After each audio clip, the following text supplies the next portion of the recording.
The night my mate rejected me in front of the whole pack was the night he lost everything. The air was thick with the scent of pine. The bonfires burned high beneath the full moon, casting dancing orange shadows against the ancient trees. Tonight was the sacred moonbond ceremony, and I stood at the center of it, trembling in my white ceremonial moonbond gown.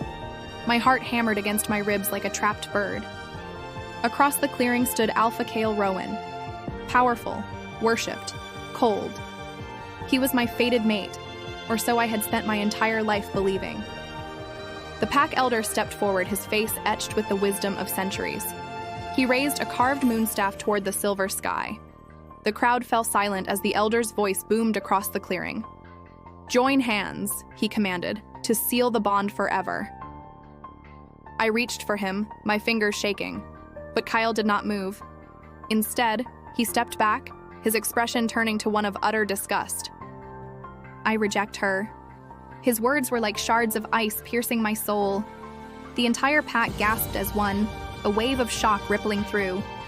The world shattered in silence. My vision blurred as Mara stepped from the shadows to take his arm. They had planned this betrayal together. Cruel laughter followed me as I turned and fled. I did not break there, under their judgmental eyes. I saved my tears for the forest. I collapsed in the dirt, the pain of the broken bond burning through my chest like liquid fire. My white gown was torn and stained. Then, through the fog, I heard the steady rhythm of footsteps. A man stepped from the ancient trees, his presence heavy and dangerous. It was Alpha Draven Thorn, Kale's greatest enemy. His silver eyes glowed in the dark as he looked down at me with an unreadable expression. "Well, Kale truly is a fool," he murmured. He removed his heavy black cloak and gently placed it over my trembling shoulders. No one had ever been gentle with me before. "Come with me," he said, extending a hand. A chance at a new life waited. I looked back one last time at the ceremony grounds, at the life that had just buried me. Then I took his hand, and somewhere far behind us, echoing through the night, Kale roared in a rage that shook the very earth. But I was gone. I left my pack with the enemy before sunrise. Every step away from nightfall hurt, and healed. Draven said nothing for a long time. Silence should have been awkward. With him, it felt dangerous. "You can still turn back," he said. "And return to laughter?" I asked. "No," he said. "Return to what's familiar. Some cages are made of memory." I hated how quickly his words found truth inside me. The night grew colder. He noticed before I spoke. He moved closer, adjusting the cloak around my shoulders. His fingers brushed my neck. My pulse betrayed me. "You're cold," he murmured. "You're too close," I whispered back. His mouth curved. "Both can be fixed." At dawn, the trees opened. Blood Moon stood before me. I expected savagery. I found discipline. Every guard bowed to Draven. Every eye turned to me. Whispers followed like leaves in wind. The rejected mate. The Nightfall girl. Why did Alpha bring her? Draven stopped in the center of the courtyard. "She is under my protection," he said. No one questioned him. Then he leaned close enough for only me to hear. "Try not to look so frightened," he murmured. "You're making me want to keep you." The servant dropped the silver tray the moment she saw my wrist.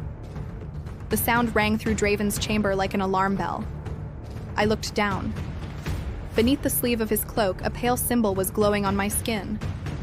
The mark curved like a crescent moon wrapped in thorns. The servant backed away, trembling. "My lord," she whispered to Draven. "It cannot be." Draven's face changed.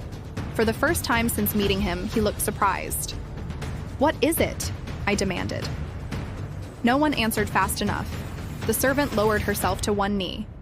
The lost royal seal of Luna Selene. The room tilted beneath me. I had never heard those words before. Draven dismissed the servant with one glance. When we were alone, he stepped closer.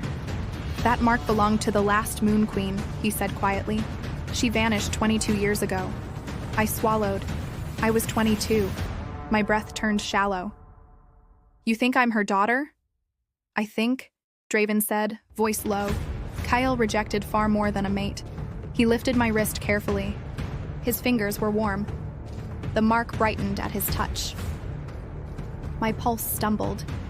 He noticed. Of course he noticed. Why are you helping me? I asked again. He traced the air near the symbol, not touching skin. Because if you are who I think you are, kingdoms will kneel.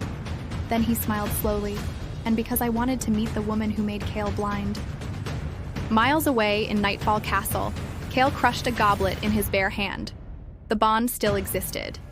Faint, thin, but alive. And every mile between us felt like punishment. Mara approached with practiced softness. You did what was necessary. Kale said nothing. She touched his shoulder. He stepped away. Do not compare yourself to her, he said coldly. Mara froze. He had chosen her publicly, yet his thoughts were elsewhere. With me. Back in Blood Moon Palace, Draven led me to a hidden library. Ancient moon records lined the walls. Dust, secrets, forgotten names. He opened one leather-bound book and turned it toward me. There, painted in silver ink, was the same mark on my wrist. Under the symbol were 3 words. Heir of Selene. My knees weakened. Draven caught my waist before I fell. His hand lingered one dangerous second too long. You should let go, I whispered. You should stop noticing, he answered. Neither of us moved. Then a horn blast thundered across the palace walls. 1, 2, 3. Draven's expression hardened instantly. Visitors, he said. Another horn sounded. Nightfall colors flew at the gate. Kyle had come. I stepped beside the window. Far below, Alpha Kale Rowan sat on a black warhorse beneath my enemy's gates. His eyes lifted, straight to mine. Even at that distance, I felt the fury in them. He had rejected me yesterday. Today, he had come to claim me back. The man who rejected me yesterday stood at another Alpha's gates today, demanding me back. Power has many languages. Regret is the loudest. From the palace window, I stared down at Kale.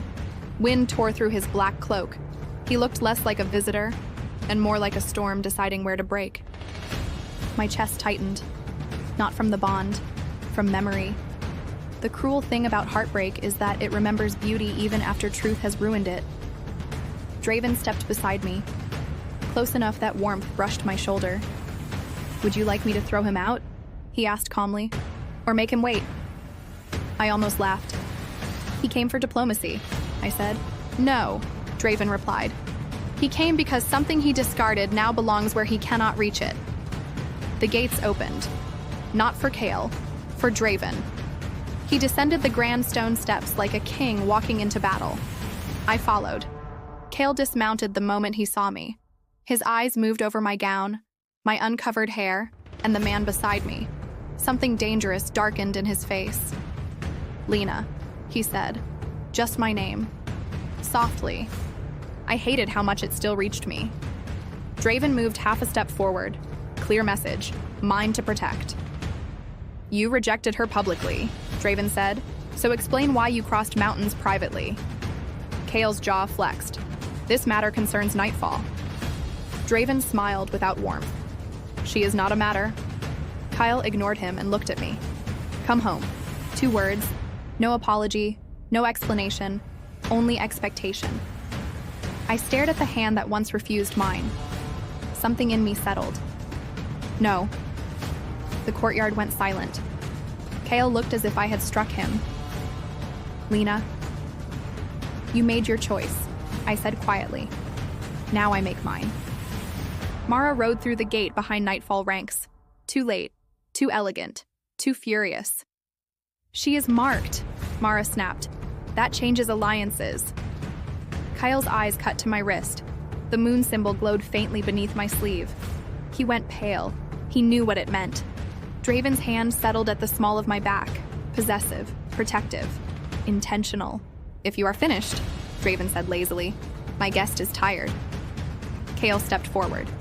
So challenge me, he said. The courtyard froze. Draven's smile returned. With pleasure. And just like that, my heartbreak had become a war.